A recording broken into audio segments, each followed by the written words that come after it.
إن الحمد لله نحمده ونستعينه ونستغفره ونعوذ بالله من شرور أنفسنا ومن سيئات أعمالنا من يهده الله فلا مضل له ومن يضلل فلا هادي له وأشهد أن لا إله إلا الله وحده لا شريك له وأشهد أن محمدا عبده ورسوله بلغ الرسالة وأدى الأمانة ونصح الأمة وتركهم على البيضاء ليلها كنهارها لا يزيغ عنها إلا هالك.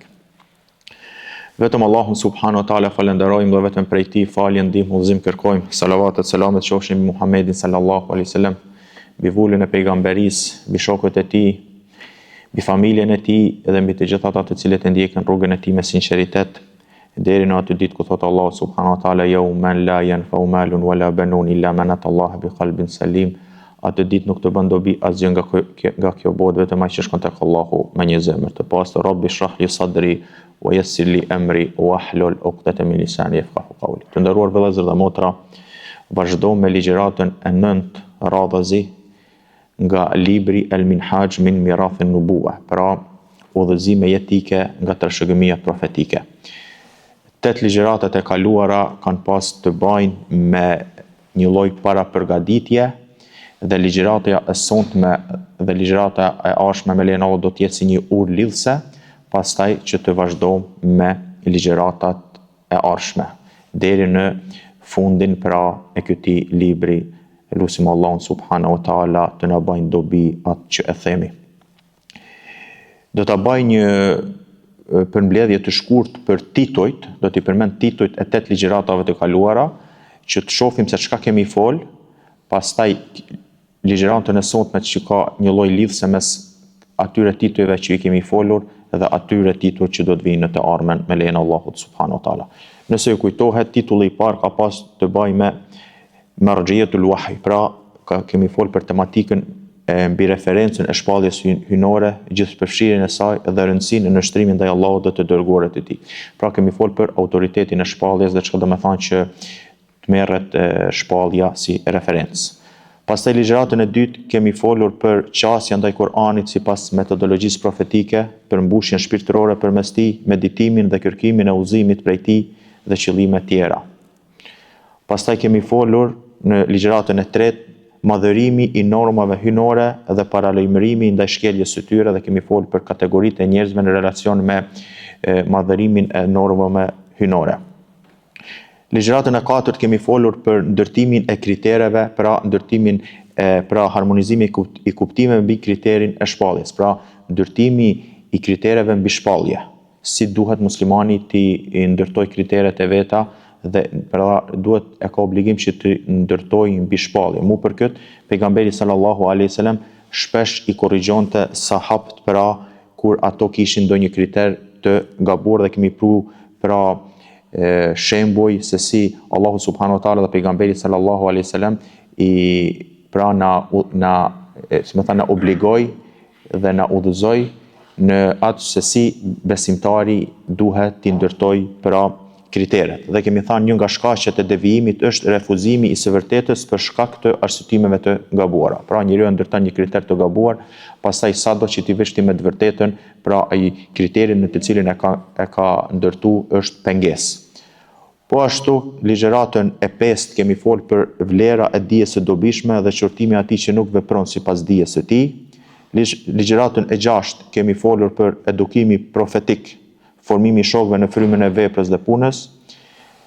Ligjëratën e 7 kemi folur për tematikën vepra pranuar është ajo që është vetëm për hir të Allahut dhe është në përputhje me sunetin, dhe ligjëratën e 8 apo të fundit kemi folur për rëndësia e ruajtjes së qëllimeve fisnike nga prishja me synime të ulta. Aleikum selam wa rahmatullah. Pra këto kanë qenë ato 8 ligjëratat pra që kemi fol.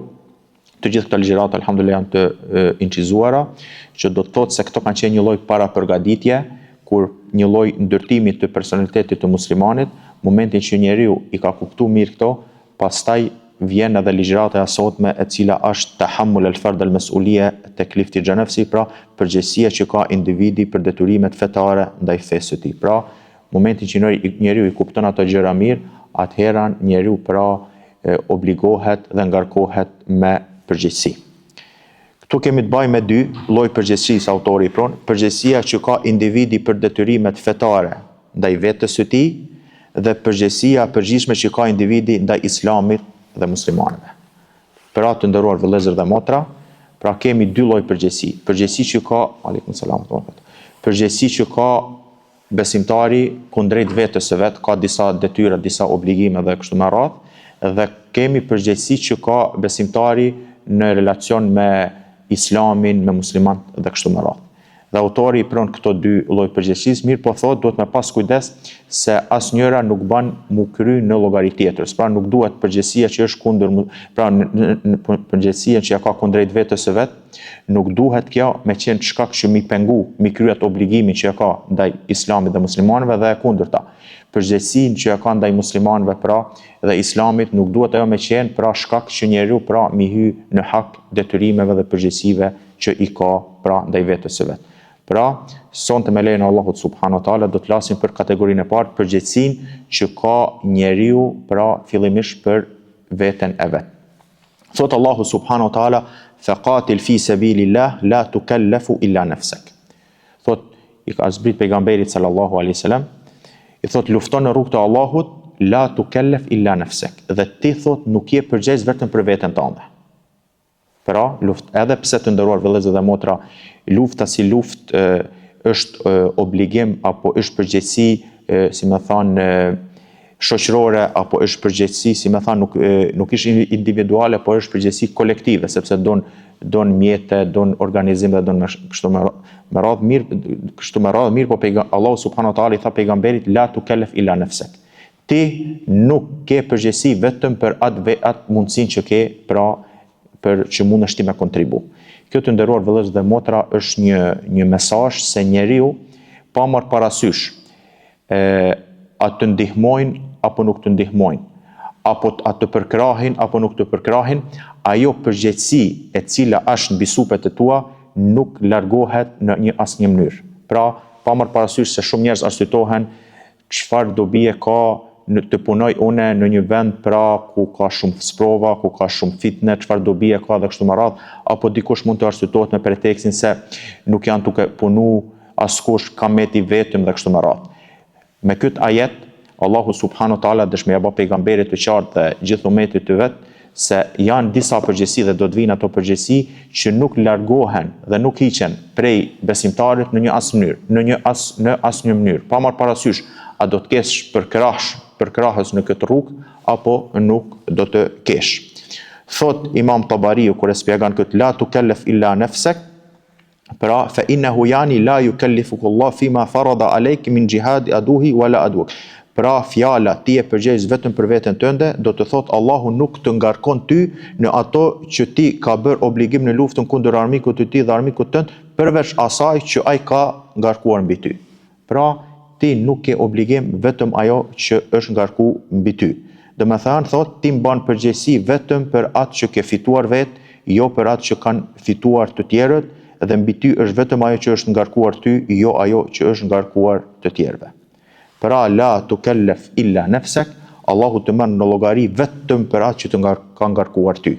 Pa marrë parasysh si thash, nëse të tjerët e kryjnë rolin e tyre apo jo. Nëse ke gjetur dikë që të ndihmon apo jo, nëse ke gjetur dikë që të mbështet apo jo, përgjegjësia është mbi ty në vetvete.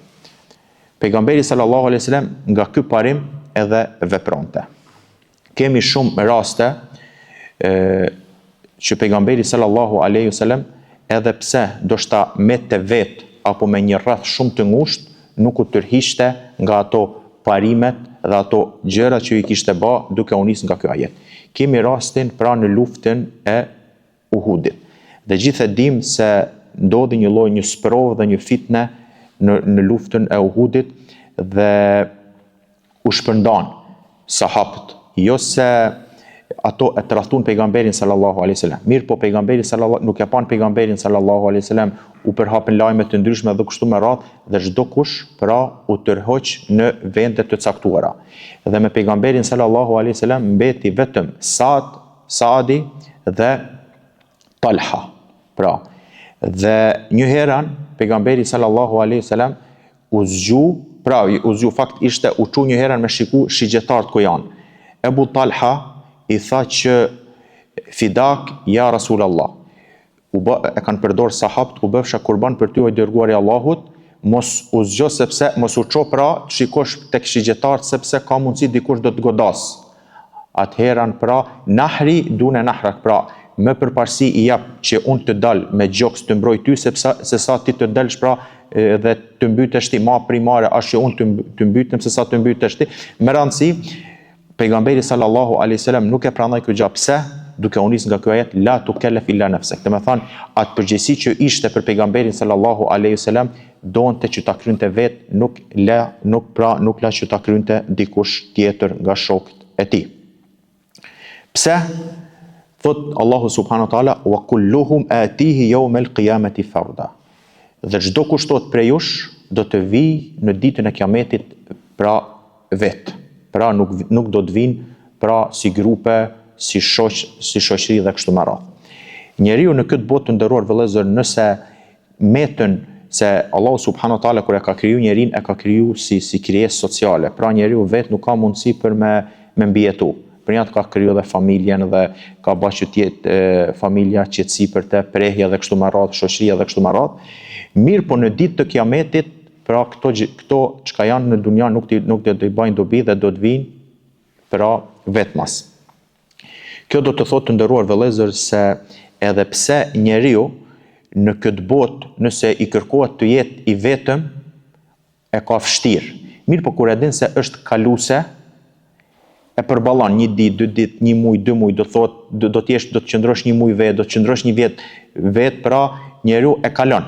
Mirë, po kjo do të vish në ditë të Kiametit vetë, kjo të nderuar vëllezër nuk është çështje që kalohet, pra mirë, po kjo çështje don që njeriu pra ta marrë çështjen serioz, pra sepse nuk ka në atë ditë dikën ku të mbështetet. Pse siç thash njeriu në këtë botë mbështetet tek dikush që është më i fortë, tek një shok, tek dikush që pra është më i fortë saj dhe kështu me radhë. Mirë, po Allah subhanahu wa taala dersh që këtë mbështetje ta hek dhe çdo kënd në ditë të Kiametit do ta marrë në llogari vetë për veten që ka vepruar.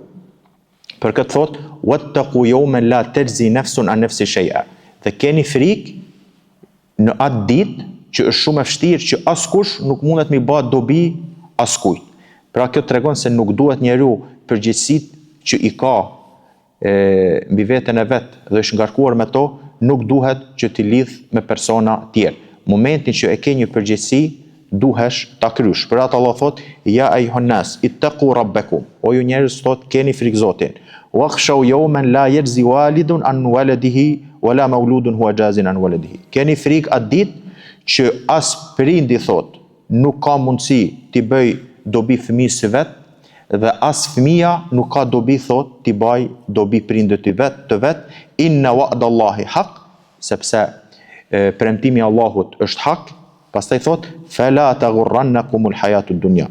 Mos ju mashtroj jeta e kësaj bote, wala yaghurrannakum billahil gharur, dhe mos ju mashtroj pra ato shpresat dhe gjërat që janë iluzionet. Pra çka do të thotë nderuar vëllezër nga ky ajet, që kjo nuk thotë që njeriu duhet për mas me bashkëpunu, nuk thotë që përkundrazi do të vinë edhe ligjëratën e arshme që besimtari ka obligime kolektive përballë muslimanëve, ka obligime kolektive përballë islamit si fe dhe kështu me radhë.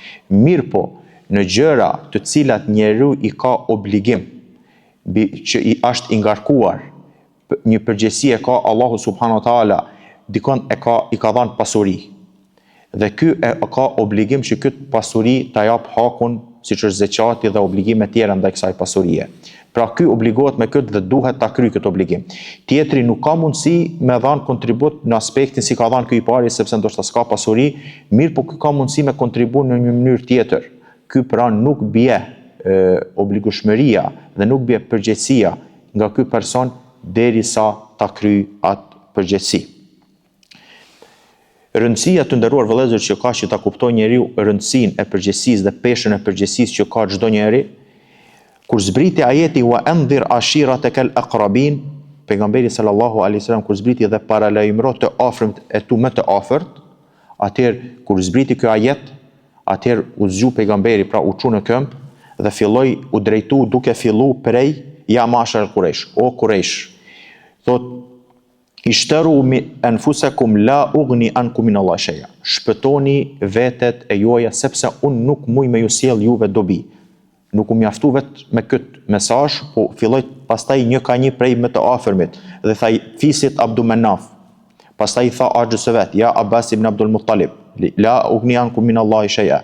Pastaj tha hallës së vet, ja Safia, nuk ka mundësi. Pastaj i tha Fatimas, njeriu pra që ka qenë pjesë e pejgamberit sallallahu alaihi wasallam, që ka dash pejgamberi më shumë, ka thënë ja Fatima bint Muhammed, o Fatima, vajza Muhamedit, is'alullah ma shi't, is'alu, do të thonë selni ma shi'ta min mali.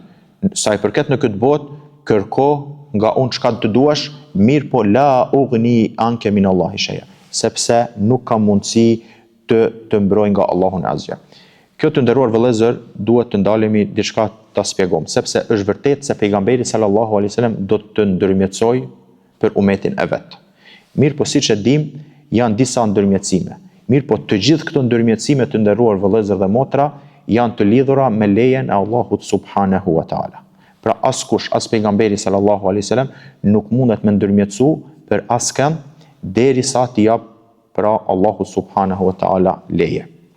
Që do të thotë, ai njeri i cili shkon tek Allahu subhanahu wa taala, mirë po nuk i ka kry përgjegjësitë apo obligimet e veta që i ka pas mbi supet e tij, pra kjo edhe lidhja me pejgamberin sallallahu alaihi wasallam, apo do të thonë kjo tregon të nderuar vëllezër se lidhja farefisnore, lidhja shoqërore dhe kështu me radh në çështje të caktuara, në obligime dhe kështu me radh nuk të bën dobi, sepse po të kishte bë dobi lidhja shoqërore apo lidhja familjare dhe kështu me radh, i kishte bë dobi axhës së pejgamberit sallallahu alaihi wasallam. Edhe pse, siç e dim, rastin e Abu Talibit, ajo dobia që i ka bë është sepse do ta ketë pak dënimin më të lehtë si rezultat i kontributit që dha për pejgamberin sallallahu alaihi wasallam, mirë po në vija të trasha as Abu Talibit nuk i ka bë dobi. Për rëndësinë e përgjegjësisë të nderuar vëllezër, thot pejgamberi sallallahu alaihi wasallam kullukum ra'in wa kullukum mas'ulun an ra'iyati. Tash pejgamberi sallallahu alaihi wasallam do më na tregon neve për llojet e përgjegjësive dhe çdo kush është përgjegjës varësisht mundësisë që ka. Pra thot fal amiru alladhi ala nas ra'in alehim wa huwa mas'ulun anhum. Përgjegjësi, pra udhëheci thot është thot sundimtari, është thot që është mbi njerëzit, është bari mbi ta dhe është përgjegjës për ta. Wa rajulun ra'in ala ahli baytihi, ndërsa burri është bari thot për familjen dhe është përgjegjës për ta. Wal mar'atu ra'iyatun ala bayti ba'liha, ndërsa gruaja thot është pra përgjegjëse për shtëpinë e burrit të vet dhe për fëmijët e saj. Wa hiya mas'ulatun anhum wa abdun rajulun ra'in ala bayti, po ashtu thot edhe shërptori është përgjegjës për atë të zotërion e vet dhe kështu me radh, fa kullukum ra'in wa kullukum mas'ulun an ra'iyatihi, pra çdo kush thot është përgjegjës për atë në të cilën ish dhanë ajo përgjegjësi. Pra që do të thotë nderuar vëllezër, dikush mund të thonë unë nuk kam pozitë, unë nuk kam pasuri, unë nuk kam, do të thonë unë s'kam përgjegjësi. Jo, pejgamberi sallallahu alajhi wasallam i tregoi disa kategori dhe tha edhe shërptori është përgjegjës. Pra nuk ka në grad më të ulët se sa shërptori. Kur pejgamberi sallallahu alajhi wasallam i vuni mbi shërptorin përgjegjësi, atëherë që tregon që ai çdo kush që është mbi shërptorin e që janë njerëz e lirë ka një përgjegjësi. Cilat janë përgjegjësi? Përgjegjësi të nderuar vëllezër, si thash, janë ato përgjegjësi që njeriu është ngarkuar me ta. Nëse spaku je për shembull udhëheqës, ke përgjegjësi mbi ato të cilët je udhëheqës mbi ta. Nëse ke familje dhe të është lënë një amanet, e ke përgjegjësi familjen.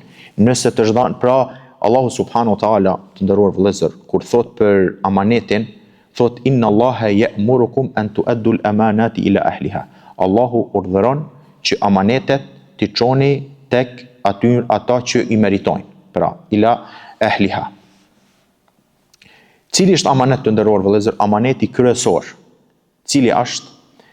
Thot Allahu subhanahu wa taala inna aradna al-amanata ala as-samawati wal-ardi wal-jibal. Ne këtë amanet ja parashtruam thot inna aradna al-amanata ala samawat qiellit wal ard tokës wal jibal maleve fa abayna an yahmilnaha. Këto refuzuan ta bartin kët, wa hamalaha al-insan, njeriu e bart innahu kana zaluman jahula, me të vërtetë thot njeriu është i pa drejt dhe i pa ditur. Pra i pa drejt edhe i pa ditur nuk e din se çfarë amanetit ka bart. Pra amaneti i parë të nderuar vëllezër që Allahu subhanahu wa taala ja ka obligu njeriu është këtë fe që e ke marrë ti, duhesh mi bart tek fëmijët e tu. Pra kjo është ajo minimalja. Për këtë Allahu kur flet për gjithë pejgambert, em kuntum shuhada idh hadara Yaqub al-maut. Ai ishit ju dëshmitar kur erdhi Jakubit vdekja, em kuntum shuhada idh hadara Yaqub al-maut, idh qala li banihi ma ta'buduna min ba'di. I mbledhi fëmijët e vet dhe i tha, "Cilkën e adhuroni pas meje?" Qalu na'budu ilahaka wa ilaha abaika Ibrahim. Do ta adhuron pra ilahak, zotin tënd, wa ilaha abaika Ibrahim, zotin e babait tënd pra Ibrahimit, wa Ismaili wa Ishaq, pra ilahan wahidun nahnu lahu muslimun, të gjithë pra zotin e të gjithë pejgamberëve dhe ne jemi musliman. Pra amaneti pra i parë që Allahu subhanahu wa taala ja urdhëroi pra njerëzve është pra që këtë islam të cilin e kanë në vetet e tyre që ta bartin tek ato pasardhësit e tyre. Kullukum është edhe një rregull me rëndësi të nderuar vëllezër, sa herë që përgjegjësia bëhet e madhe, hapen për njeriu dy dyer, një derë drejt xhenetit dhe një derë drejt zjarrit. Sa më shumë që njeriu ka përgjegjësi, aq më afër është ose xhenetit ose xhehenemit. Mirë po, sepse nëse një njeri ka një përgjegjësi të madhe dhe përgjegjësia është ngarkesë dhe ja jep hakun si duhet, ky me lejen Allahu subhanahu wa taala do të jetë në xhenet. Mirë po nëse ka një përgjegjësi të madhe dhe nuk ja jep hakun, si thot pejgamberi sallallahu alaihi wasallam, ma min abdin yastara'i Allahu ra'iyatan wa huwa ghashin anha illa harrama Allahu alayhi al-janna. Thot nuk i jepet një njeriu një përgjegjësi, mirë po ai e tradhton atë amanet, vetëm se Allahu subhanahu wa taala ja bën haram atij xhenetin. Siç thashë të nderuar vëllezër, përgjegjësitë janë të ndryshme. Dikush, siç thash, mund të ketë pasuri dhe ky person ka përgjegjësi në relacion me atë pasuri. Mirë po dikush nuk ka pasuri, mirë po ka mundësi dhe i ka disa aftësi tjera që duhet t'i shfrytëzoj ato aftësi në shërbim pra të islamit dhe në ndihmim të islamit dhe kështu me radhë. Një shkoqitje që ka lidhje me pasuritë të nderuar vëllezër, dietarët e kanë folë një mesele, një çështje ejuhum al-afdal al-faqiru sabir aw al-ghani shakir, cili është më i vlefshëm? A është i varfër i durueshëm apo i pasur i falënderues? Pra kemi shumë hadithe që pejgamberi sallallahu alaihi wasallam na tregon se ai i varfër do të hyjë në xhennet para të pasurit. Mirë po kemi edhe hadithe ku tregon për vlerën e atij që jep në rrugt të Allahut dhe kështu me radhë, dhe dietarët kur i kanë bashku këto ajete dhe këto hadithe e ka lind një pyetje, cili është më i mirë tek Allahu subhanahu wa taala? A është më i mirë ai njeri i cili është i varfër, mirë po është i durueshëm, apo ai njeri i cili është i pasur, mirë po është falënderues? Kanë folë dietarët shumë, dikush e ka përkrah mendimin e parë, dikush e ka përkrah mendimin e dytë, mirë po mendimi më i vërtetë të nderuar vëllezër është që nuk mund të jepet përparësi në mënyrë absolute asnjërs kategori, as të varfurit i cili është i durueshëm dhe as të pasurit i cili është pra falënderues. Mirë po, Allahu subhanahu wa taala thot inna akramakum indallahi atqakum. Më i miri për jush është ai i cili është më i devotshëm. Për një dietarë thonë fa idha stawahum fi taqwa fahum sawa. Nëse janë baraz në devotshmëri dhe në devocion, ato thot janë të barabartë. Për këtë thot Omeri radiallahu anhu, thot pasuria dhe varfëria janë si dy kuaj që i hipen.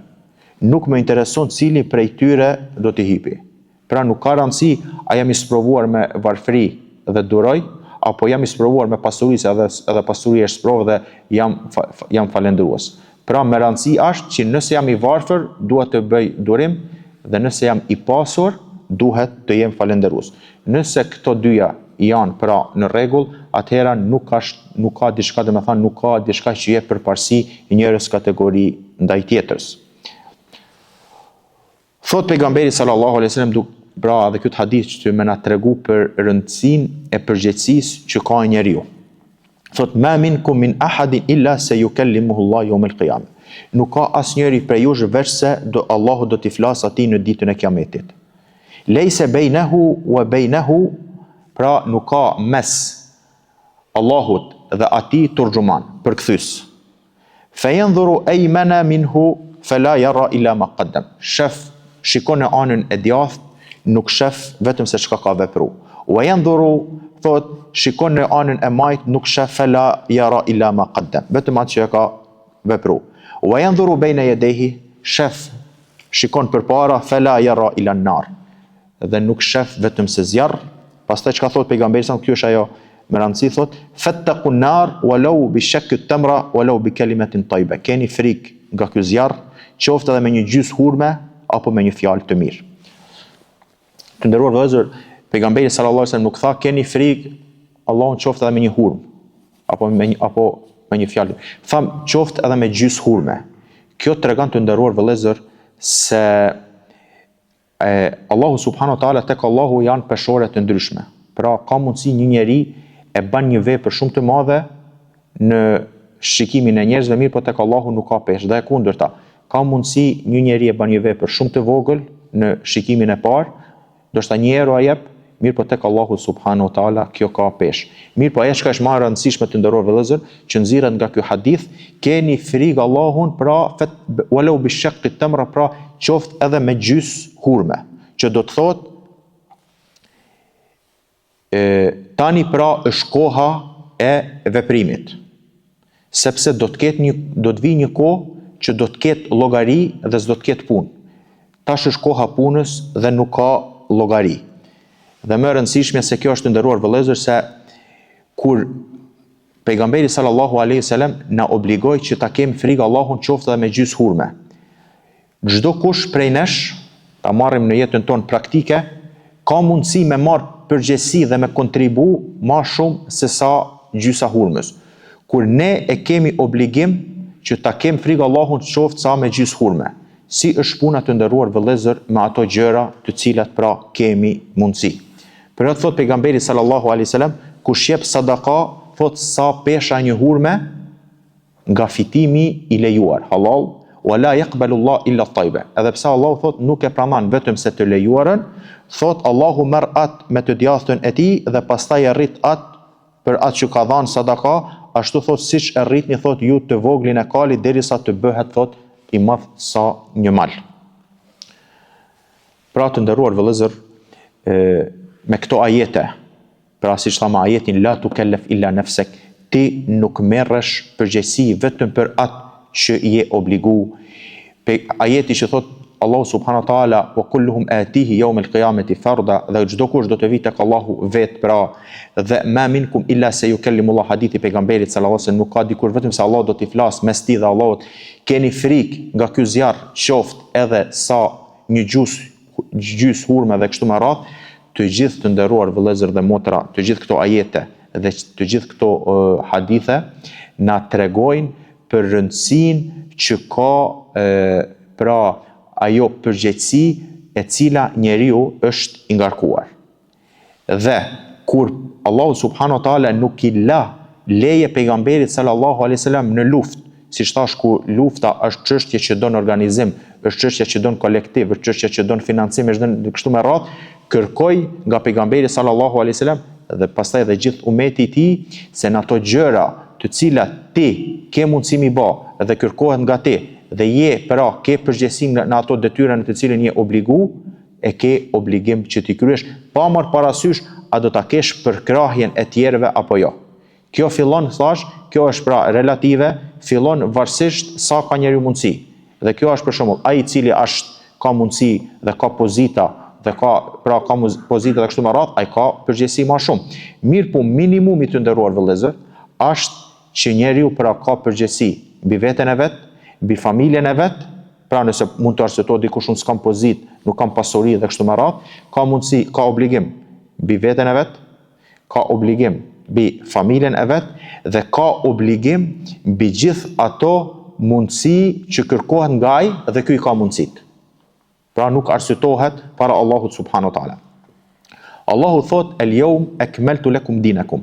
Sot thot ju plotësova juve fen tuaj. Dietarët thonë të nderuar vëllezër, fen tuaj, edhe pse feja u plotësu kur ne nuk ishim. Mirë po Allahu subhanahu wa taala thot fen tuaj sepse juve ju lash amanet këtë fe. Dhe çdo kush e ka obligim të kontribuoj në ruajtjen e kësaj feje sa ka mundësi.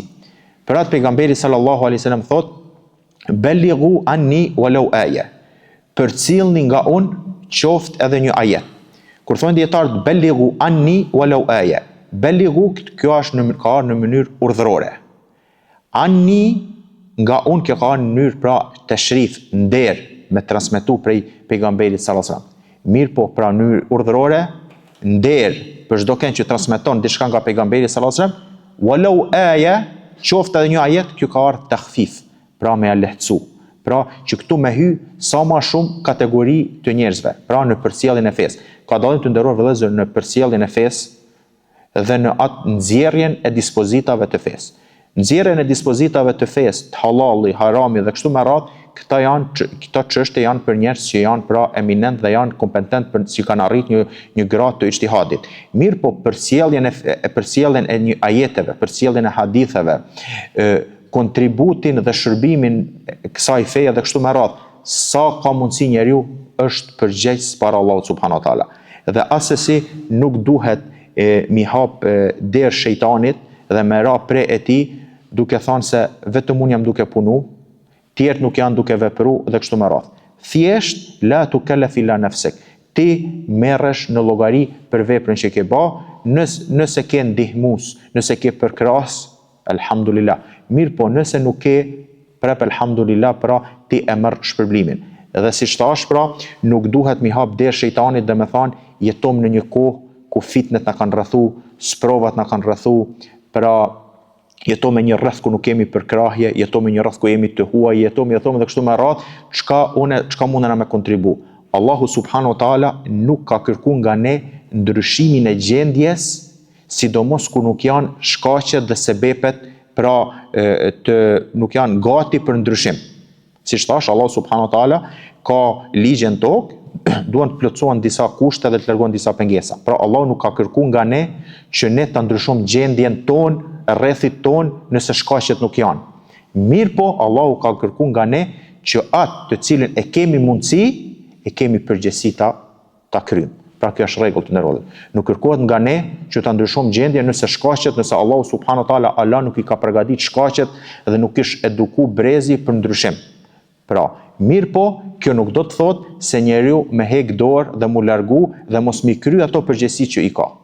Pra, këta nuk ka lidhje njëra me tjetrën. Ndryshimi vjen kur Allahu subhanahu wa taala kur piqen shkaqet dhe sebepet dhe realizohen ligji i Allahut në tokë. Është ndryshimi, kjo është diçka. Mirë po, të kryejmë ne ato obligime dhe ato përgjegjësi që ka kërkohet nga ne, kjo është diçka tjetër që nuk duhet mi lidh njëra me tjetrën. Nëse një vepër e jemja nuk shkakton ndonjë dobi të madhe apo nuk sjell ndonjë ndryshim, kjo nuk do të thonë se unë nuk duhet mi bë atë vepër. Derisa unë kam obligim mi bë atë vepër, unë duhet ta kryej atë vepër, pastaj rezultati a vjen ndryshimi me mua apo a vjen ndryshimi me ato që do të vinë pas nesh, kjo është në dorë të Allahut subhanahu wa taala. Po kjo është ajo që ka të bëjë përgjegjësi që ka njeriu, pra detyra që i ka mbi veten e tij, ndërsa me lejen e Allahut subhanahu wa taala, ligjëratën e ardhshme do të flasin për detyrat apo përgjegjësitë që i ka personi përballë Islamit dhe muslimanëve. Kjo, pra ligjata sonte ishte vetëm çka ka njeriu përgjegjësi mbi veten e vet. Ato përgjegjësi që i ka nuk duhet pra me hezitu dhe mu largu prej atyre përgjegjësive, përkundrazi duhet pra që t'i kryej. Kjo është pra mbi çka ka të bëjë me veten e vet. Dhe siç thash, tu hyn gjithë ato në të cilën ky është, si më thënë, e ka marr amanet atë përgjegjësi apo mbi të ka ra ai amanet. Dhe ky, siç thash, kjo dallon prej personit në person. Ndërsa me lejen e Allahut subhanahu wa taala, ligjëratën e ardhshme do të flasim obligimet e besimtarit në relacion dhe përgjegjësi që i ka në relacion me Islamin dhe muslimant. Aqulu qawli hadha astaghfirullaha li wa lakum wa lisairil mu'minina min kulli dhanb fastaghfiru innahu huwal ghafurur rahim.